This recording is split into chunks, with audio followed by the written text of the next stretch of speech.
Halo, selamat datang di video pembelajaran otomatisasi tata kelola keuangan kelas 11. Hari ini kita akan belajar kompetensi dasar menerapkan penerimaan anggaran. Materi-materi pokok yang akan kita pelajari hari ini ada definisi, fungsi, jenis, prosedur penerimaan anggaran. Mari kita mulai.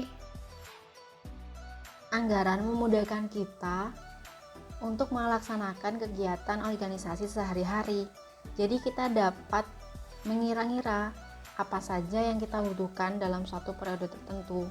Anggaran di semua organisasi pasti memiliki anggaran, baik itu organisasi profit, non-profit, atau pemerintah. Anggaran adalah rencana yang disusun secara sistematis dalam bentuk angka dan dinyatakan dalam unit moneter yang meliputi seluruh kegiatan dalam sebuah perusahaan atau organisasi untuk periode tertentu di masa yang akan datang.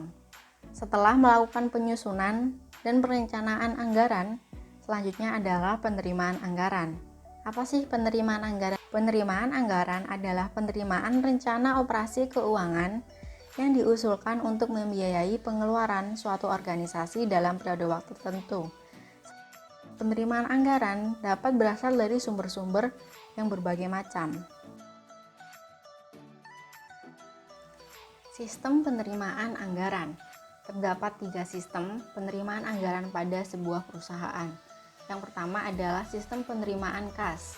Yang kedua, sistem penerimaan kas dari penjualan. Ketiga, sistem penerimaan kas dari piutang. Penerimaan kas adalah kas yang diterima perusahaan baik berupa uang tunai maupun surat-surat berharga yang berasal dari transaksi perusahaan. Sumber penerimaan kas bisa berasal dari yang pertama penjualan tunai, penjualan aktiva tetap, pinjaman bank, dan setoran modal baru. Penjualan tunai khususnya bagi perusahaan-perusahaan dagang. Penjualan aktiva tetap bila sebuah perusahaan menjual aset tetap mereka, contohnya adalah gedung. Kemudian pinjaman bank, bila sebuah perusahaan menginginkan pembentukan cabang baru atau menambah aset baru, mereka meminjam modal kepada bank. Kemudian ada setoran modal baru, bila ada investor-investor baru yang menanamkan modal pada perusahaan kita. Sistem penerimaan kas dari penjualan tunai mengharuskan 1. Hasil penerimaan kas harus segera disetor ke bank dalam jumlah penuh. Yang kedua, bila penerimaan kas dari penjualan tunai dilakukan dengan transaksi kartu kredit, maka bank penerbit kartu kredit dilibatkan dalam pencatatan penerimaan kas. Fungsi yang terkait dalam sistem penerimaan kas dari penjualan tunai adalah yang pertama, fungsi penjualan atau kasir. Mereka bertugas membuat laporan penerimaan kas yang kemudian diberikan kepada fungsi keuangan. Fungsi keuangan, setelah menerima laporan penerimaan kas, mereka bertugas membuat laporan penjualan tunai. Kemudian, ada pimpinan yang menerima laporan penjualan tunai yang telah dibuat oleh fungsi keuangan. Dokumen yang digunakan dalam sistem penerimaan kas, yang pertama, data pembayaran yang berisi semua data yang dibayarkan oleh pelanggan, laporan penerimaan kas, dan laporan penjualan tunai. Selanjutnya adalah sistem penerimaan kas dari piutang. Dalam piutang, kita adalah sebagai kreditur. Ini berarti perusahaan lain memiliki utang yang harus dibayar kepada perusahaan kita. Sistem penerimaan kas dari piutang mengharuskan pembayaran dengan cek atau giro. Kemudian, kas yang diterima dalam bentuk cek harus disetor ke bank dalam jumlah penuh.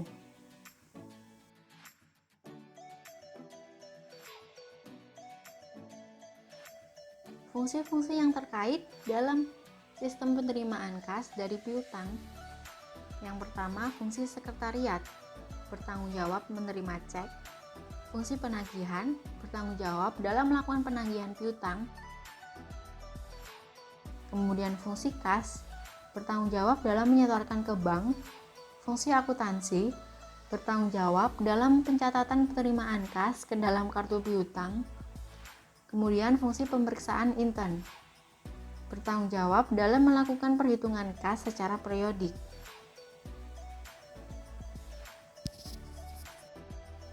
Dokumen yang digunakan dalam sistem penerimaan kas dari piutang, yang pertama surat pemberitahuan dari debitur yang disertakan dengan cek.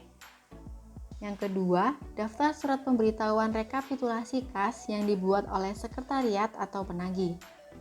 Yang ketiga, bukti setor bank. Yang keempat, kwitansi.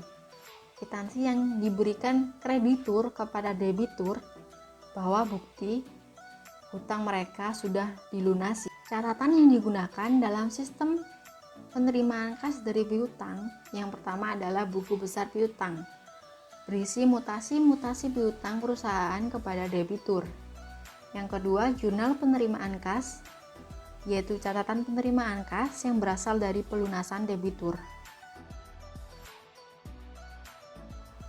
Bagian-bagian yang terlibat dalam penerimaan uang, yang pertama, bagian surat masuk, menerima surat pelunasan piutang.